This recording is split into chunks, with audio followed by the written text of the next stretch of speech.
Assalamualaikum warahmatullahi wabarakatuh. Perkenalkan, kami dari kelompok 3 akan mempresentasikan hasil dari diskusi kami mengenai organisasi PGRI dan Serikat Pekerja.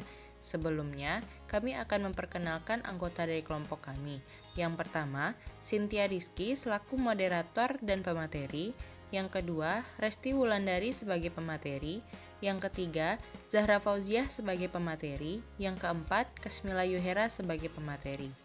Baiklah, untuk materi pertama akan dijelaskan oleh Cynthia Rizky. Perkenalkan, saya Cynthia Rizky akan mempresentasikan hasil dari diskusi kami. Yang pertama yaitu mengenai arti serikat pekerja atau trade union. Menurut pasal 1 ayat 1 Undang-Undang Nomor 21 Tahun 2000 disebutkan bahwa serikat pekerja atau serikat buruh adalah organisasi yang didirikan oleh, dari, dan untuk pekerja di dalam atau di luar perusahaan, milik negara atau pribadi, yang bersifat tidak terikat, terbuka, independen, demokratis, dan dapat dipertanggungjawabkan untuk memperjuangkan, membela, dan melindungi hak-hak dan kepentingan pekerja maupun untuk meningkatkan kesejahteraan pekerja dan keluarganya. Istilah pekerja atau buruh mengacu pada setiap orang yang bekerja untuk memperoleh atau membentuk pendapatan sendiri. Serikat pekerja memiliki ciri-ciri organisasi yang kuat, yaitu yang pertama, solidarity. Artinya, antar anggota satu sama lain merupakan satu kesatuan yang utuh. Jika seorang anggota merasa terzolimi, maka semua akan merasakan pula hal yang sama dan diwujudkan dalam bentuk kebersamaan. Yang kedua, independence. Artinya, tidak bergantung dengan pihak lain, bebas dari campuran tangan pihak lain, tidak menjadi saluran partai politik, tidak milik pribadi. Yang ketiga, demokrasi. Artinya, seluruh anggota mempunyai hak yang sama, sikap yang tertanam dalam diri anggota masing-masing bahwa semua anggota mendapatkan perlakuan yang sama. Yang keempat, unity. Artinya, persatuan. Yang kelima, responsibility. Artinya, tanggung jawab. Semua anggota bertanggung jawab atas keberadaan organisasinya dalam masyarakat. Dalam anggaran dasar PGRI dicantumkan dalam bab 3 pasal 3 tentang jati diri bahwa PGRI adalah organisasi profesi, organisasi perjuangan, dan organisasi ketenagakerjaan. Berarti, PGRI merupakan salah satu jenis organisasi ketenagakerjaan atau serikat pekerja atau trade union. Jika PGRI menetapkan diri sebagai organisasi serikat pekerja, haruslah semua anggota akan bersikap dan berjuang dengan mengacu pada prinsip-prinsip sebagai organisasi serikat pekerja. Organisasi serikat pekerja mempunyai prinsip dan pola organisasi sebagaimana ditetapkan dalam Undang-Undang Nomor 13 Tahun 2003, bahwa organisasi serikat pekerja adalah organisasi yang dibentuk dari, oleh, dan untuk pekerja atau buruh, baik di perusahaan maupun di luar perusahaan, yang bersifat bebas, terbuka, mandiri, demokratis, dan bertanggung jawab guna memperjuangkan, membela, serta melindungi hak-hak dan kepentingan pekerja atau buruh, serta kesejahteraan pekerja atau buruh dan keluarganya. Menurut Basyuni Sumiharja tahun 2000 menyatakan bahwa situasi politik, kebijaksanaan pemerintah, dan peraturan perundang-undangan yang ada menghambat kebebasan pelaksanaan trade union right. Dengan demikian, PGRI merubah taktik perjuangannya dengan mengutamakan pendekatan konsultatif. Prinsip-prinsip pekerja menurut konsorsium PGRI tahun 2000 menyatakan bahwa 1. Mandiri, artinya suatu bentuk organisasi yang independen, merdeka dari tekanan atau pengaruh pihak lain. Yang kedua, demokratis, artinya adanya persamaan antara hak dan semua anggota tanpa memikirkan agama, ras, dan jenis kelamin. Begitu juga dalam pemilihan pengurus, harus atas nama hasil pemilihan dan persetujuan anggota. Yang keempat, kekuatan persatuan dan kesatuan, artinya bahwa kekuatan organisasi berasal dari persatuan, solidaritas, dan komitmen dari anggotanya. Yang keempat, solidaritas, artinya satu untuk semua dan semua untuk satu. Berarti jika salah satu anggota mengalami sakit atau teraniaya, berarti semua merasakan sakit atau teraniaya. Selanjutnya B. Posisi profesi guru dalam serikat pekerja. PGRI sebagai serikat pekerja atau trade union sesuai dengan Undang-Undang Nomor 13 Tahun 2003 Serikat pekerja atau serikat buruh adalah organisasi yang dibentuk dari, oleh, dan untuk pekerjaan atau buruh, baik di perusahaan maupun di luar perusahaan, yang bersifat bebas, terbuka, mandiri, demokratis, dan bertanggung jawab, guna memperjuangkan, membela, serta melindungi hak dan kepentingan pekerjaan atau buruh, serta meningkatkan kesejahteraan pekerja atau buruh dan keluarganya. Sebenarnya PGRI telah melaksanakan prinsip-prinsip trade union secara sederhana sejak tahun 1945 sampai 1973. Sepak pada waktu itu, pengurus PGRI di berbagai tempat berani mengoreksi pemerintah yang meremehkan terjang PGRI. Pada saat itu pula, Ketua Umum PGRI M.E. Supladinata ditunjuk pemerintah sebagai panitia menyusun haji pegawai negeri. Namun setelah Kongres tahun 1973, PGRI hanya merupakan organisasi profesi lengkap dan kode etik yang telah dicetuskan dalam Kongres tersebut.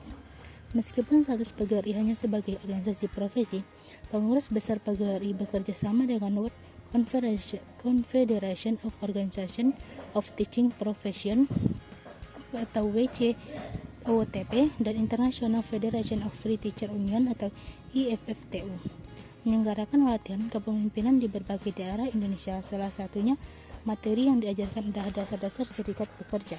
Saya Salfuziah dengan NIM 19010037 akan melanjutkan materi, yaitu dalam pasal 1 angka 2 Undang-Undang Nomor 13 Tahun 2003 tentang Ketenagakerjaan, istilah tenaga kerja mengandung pengertian yang bersifat umum, yaitu setiap orang yang mampu melakukan pekerjaan guna menghasilkan barang dan atau jasa untuk memenuhi kebutuhan sendiri maupun untuk masyarakat. Pengertian tersebut belum jelas menunjukkan status hubungan kerjanya. Secara khusus, Ridwan Halim memberikan pengertian buruh atau pegawai adalah 1. Bekerja pada atau untuk majikan atau perusahaan. 2. Imbalan kerjanya dibayar oleh majikan atau perusahaan.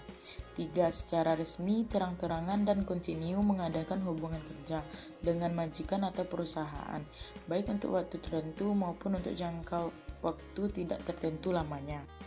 Dari hal tersebut diketahui bahwa guru dapat digolongkan sebagai profesi karena guru memiliki syarat pekerjaan yang dapat digolongkan sebagai profesi karena guru memiliki spesialisasi ilmu yang berdasarkan kekhususan keilmuan, sehingga guru tersebut pastinya memiliki latar belakang keilmuan atau berpendidikan tinggi di bidang keguruan. Guru memiliki kode etik, yaitu kode etik keguruan. Guru memiliki organisasi keguruan seperti PGRI atau Persatuan Guru Republik Indonesia, ISPI atau Ikatan Sarjana Pendidikan Indonesia, MGMP atau Musyawarah Guru Mata Pelajaran, IPBI atau Ikatan Petugas Bimbingan Indonesia, dan banyak lagi organisasi lainnya. Hak dan kewajiban guru sebagai pekerja.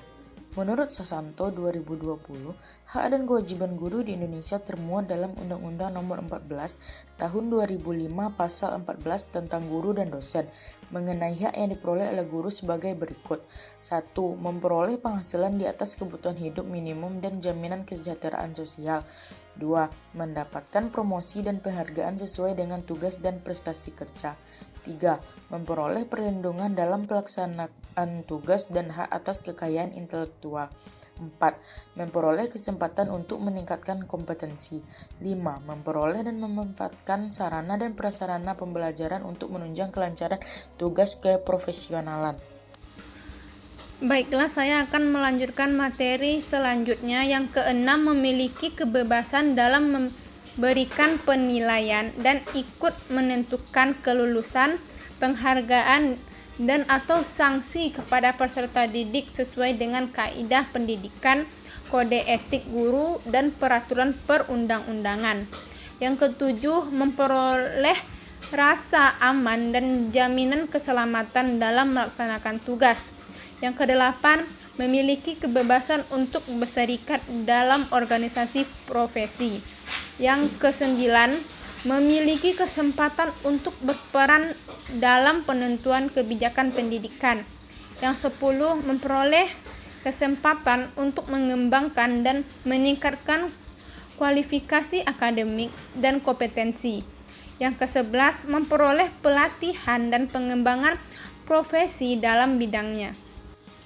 Adapun kewajiban guru termuat dalam Undang-Undang Nomor 14 Tahun 2005 pasal 20 yaitu yang pertama, merencanakan pembelajaran melalui proses pembelajaran yang membantu, serta menilai dan mengevaluasi hasil pembelajaran. Yang kedua, mengembangkan dan meningkatkan kualifikasi akademik dan kompetensi secara berkelanjutan sejalan dengan perkembangan ilmu pengetahuan, teknologi, dan seni, dan tidak diskriminatif atas dasar pertimbangan jenis kelamin, agama, suku, ras, dan kondisi fisik tertentu, atau latar belakang keluarga dan status sosial ekonomi peserta didik dalam pembelajaran. Yang keempat, menjunjung tinggi peraturan perundang-undangan, hukum, dan kode etik guru, serta nilai agama dan etika, memelihara dan memupuk persatuan dan kesatuan bangsa.